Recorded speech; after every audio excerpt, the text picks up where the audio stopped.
মেহেদী হাসান মিরাজের দিকে তেড়ে গেলেন সালমান আলী আগা। লিটন কুমার দাস তেড়ে এলেন সালমান আলী আগার দিকে। কি হলো মাঠে?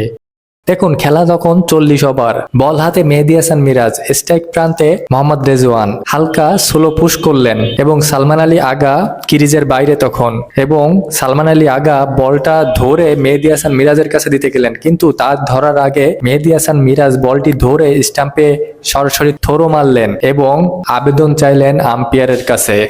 এদিকে সালমান আলী আগা তো রেগে একাকার যে এটা কি হলো, আমি তো বলটা এগিয়ে দিতে যাচ্ছিলাম, তুমি এদিকে রান আউট করে দিলে, এটা কেমন? পরে থার্ড আম্পায়ারের কাছে কল গেলে থার্ড আম্পায়ার বিচার বিশ্লেষণ করে এটাকে আউট হিসেবে ঘোষণা প্রদান করেন।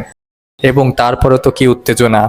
মেহেদী হাসানের মিরাজের দিকে লক্ষ্য করে সালমান আলী আগা থুতু মারলো এবং তিনি পরবর্তীতে রাগে এগিয়ে আসলেন। ওদিক থেকে লিটন কুমার দাসও রাগে এগিয়ে গেলেন। পরবর্তীতে আম্পায়াররা সমঝোতা করলেন, আম্পায়াররা পরে ডাকলেন সালমান আলী আগাকে, কিন্তু সালমান আলী আগা কোনো কথা না শুনে সরাসরি ডাগ আউটের দিকে হাঁটায় এবং মাঠের বাইরে যেতেই হেলমেট, গ্লাভস, ব্যাট মারলেন ছুড়ে। সবকিছু মিলে মাঠের উত্তেজনা বিরাজ করতেছিল এবং আজকের দ্বিতীয় ওডিআইতে সিরিজ জয়ের মিশনে টাইগাররা জিততে মরিয়া এবং ওদিকে পাকিস্তানও জিততে মরিয়া। দুই দলই সমানে সমানে টক্কর এবং এটা নিয়ে নেট পাড়ায় চলছে বিরাট গুঞ্জন।